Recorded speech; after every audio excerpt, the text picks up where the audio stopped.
Trump nos engaña. Bueno, mm, tenemos muchos comentarios alrededor de Trump, lógicamente, que si algo se puede decir es que desperta pasiones de todo tipo a favor y en contra, ¿no? Pero bueno, nos dice José Luis Mataró, el río Trump parece que quiere entrar pisando muy fuerte, lo quiere todo, ¿no? Bueno, yo quería en este vídeo destacar un consejo, ¿no? Un consejo a la hora de interpretar a Trump, y es la necesidad de no fiarse de lo que dice, ¿no? Claro, esto es algo que se puede aplicar evidentemente a todo el mundo, ¿no? Pero yo creo que es especialmente llamativo en el caso de Donald Trump, ¿no? A ver, es un hombre que tiene una dialéctica tremenda, muy emocional, y esto no es bueno. Eso en principio, ¿no? Ya nosotros siempre decimos que jugar con las emociones es bueno para el que tiene posibilidad de manipular las emociones, que normalmente es el que controla los medios de comunicación, la industria cultural, la educación, y que normalmente son las grandes corporaciones. Pero no es bueno para los ciudadanos. A los ciudadanos nos interesa, en principio, el análisis racional de examinar las cosas como son, porque es lo que nos permite identificar lo que es realmente positivo o negativo como ciudadanos, y nos permite analizar si las propuestas son buenas en función de esto, ¿no? Pero claro, como las grandes corporaciones tienen intereses tan contradictorios como los nuestros, con los nuestros, lo que les interesa es en los mensajes públicos, pues lanzar, digamos, o utilizar instrumentos de manipulación, manipulación que ellos puedan controlar. Y la emocionalidad es uno de ellos. Bien. También podemos decir que en el caso de Donald Trump, esconde poco en este sentido, esconde poco de su falta de coherencia, ¿eh? Algo que se suele decir de todos los políticos, pero en el caso de Donald Trump es especialmente sorprendente cómo no le preocupa en absoluto que lo que dice en un momento determinado sea coherente con lo que ha dicho la semana anterior o con lo que va a decir la semana siguiente, ¿no? Es, digamos, efectista al 100%. Es decir, cuando va a hacer una declaración determinada, piensa, a ver, ¿qué es lo que me interesa decir? Por las razones que sean. Y lo dice. Y lo dice. Porque en este momento es eso lo que me interesa. Y no le importa que sea exactamente lo contrario de lo que ha dicho la semana anterior, o ya digo, de lo que puede decir la semana siguiente. Esto implica que interpretar a Donald Trump en función de sus palabras es mucho más complejo.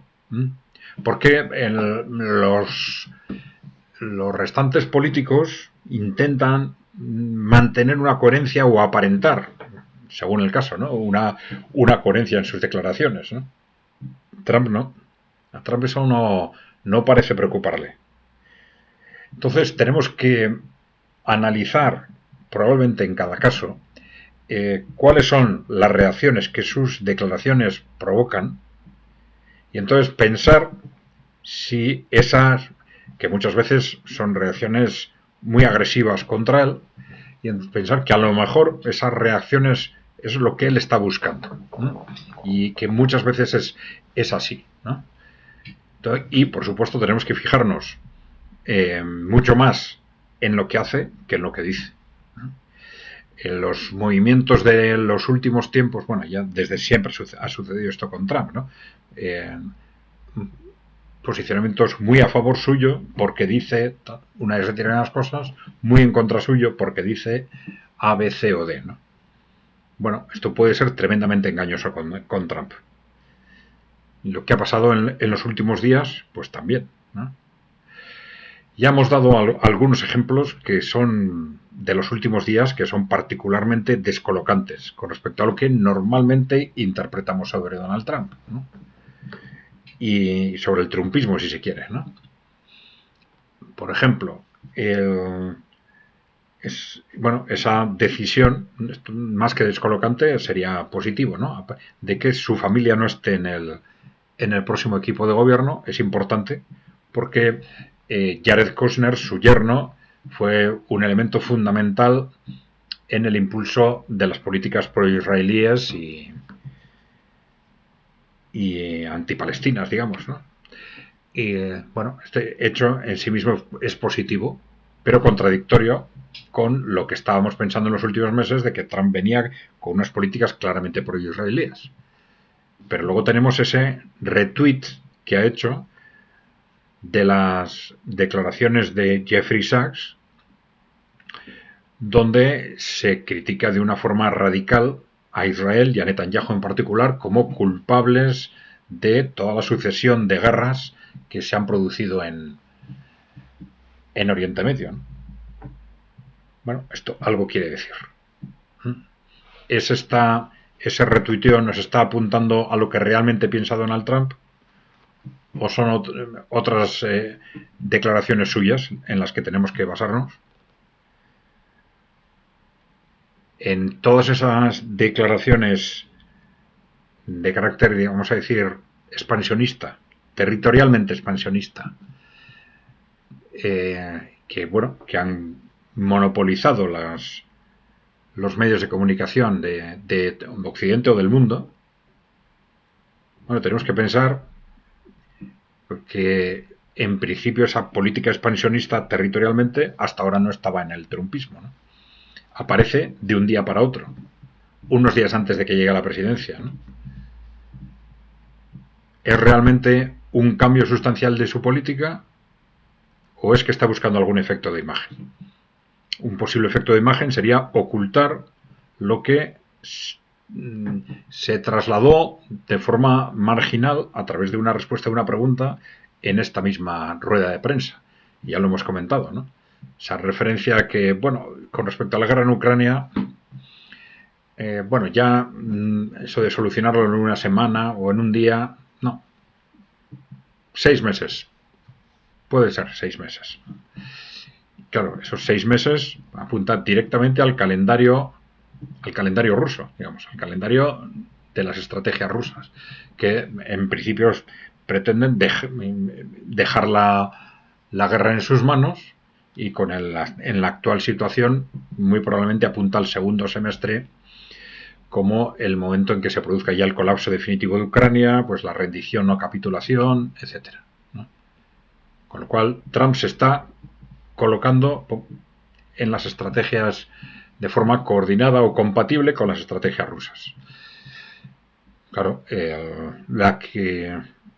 los ataques que puede recibir alrededor de esto, pues pueden ser tremendos. Ya sabemos el pánico que existe en toda la élite corporativa con respecto a la victoria rusa en Ucrania, que consideran un punto de inflexión en esa pérdida de control del mundo y probablemente pérdida de control también de Occidente, ¿no?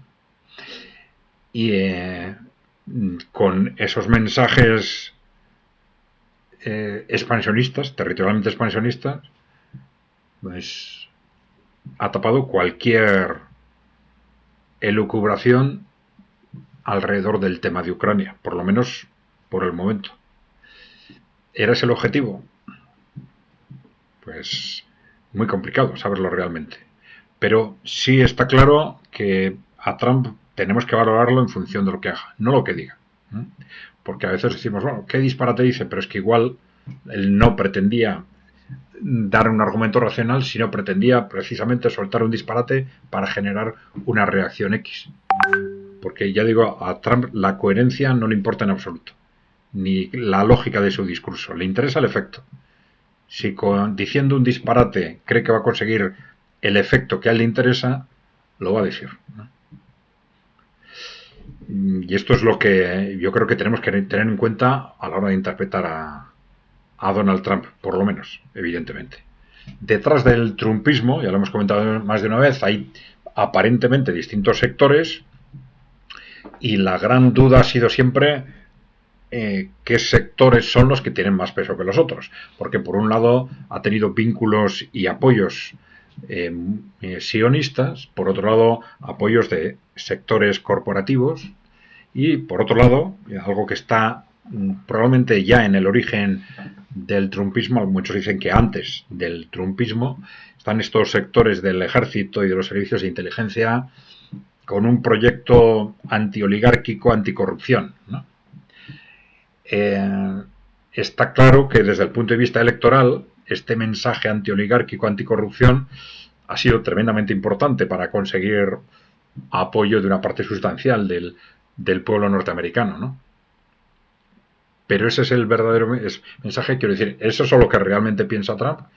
En realidad tampoco, ya sabéis que las opiniones personales del presidente importan relativamente. Lo que importa es, más que lo que él piense, dentro de sus apoyos, dentro del trumpismo, cuál es el peso dominante, quién tiene más peso. Si tiene más peso estos sectores antioligárquicos del ejército, los servicios de inteligencia, etcétera, o tienen más peso esos intereses corporativos o cercanos al sionismo también. Bueno, pues esto, bueno, durante el primer mandato las decisiones fueron tremendamente contradictorias y yo creo que ahora vamos a tener que verlo en el día a día en base a las decisiones que tome. Pero mucho ojo con interpretar el trumpismo a favor o en contra en base a lo que dice. Mucho ojo. Bien, bueno, vamos a seguirlo porque está claro que durante los próximos meses y probablemente años vamos a tener que hablar constantemente sobre el trumpismo. Bien, si no estáis suscritos, por favor, darle a la tecla de suscribirse y dejarnos preguntas o comentarios. Un saludo.